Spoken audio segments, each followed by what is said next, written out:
আরে যেন তুমি ভয় পাইও না, এই রাতেল ব্যাপার আমার ভুলেও কামড়াইবো না। ওর লগে তো আমার ভালো সম্পর্ক। আর যদি দুনিয়ার সকলরেও কামড়ায়, হয় আমারে কামড়াইবো না। ওর লগে তো আমার করা ফ্রেন্ডশিপ আছে। সমস্যা নাই। ওই কই যাস?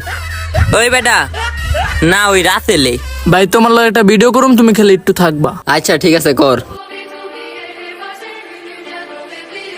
আমি আমার আশেপাশে যেসব সাপের সাথে বসবাস করি তাদের কাছে এই রাসেল ব্যাপার কিছুই না। এদিক দিয়ে সোজা যাবি, জানি চোখে না দেখি। ভাই কি রাগ করছো? যা।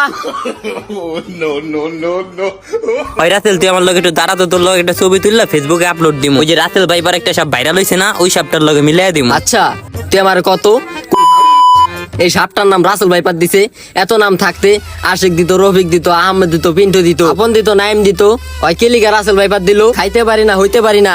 আগে কি সুন্দর নাম আসলো রাসেল, এখন পাবলিক নিক নেম দিয়ে দিছে ভাইপার, রাসেল ভাইপার। ওই বেটা তাহলে এখন কি ছবিটা তুলমু না? তুই আসত বেড়া তোর ছবি লিয়া, আমি আমার নামটা লিয়ে আছি বিপদে বেড়া। ওই বেটা ছবি তুলমু না, আয়।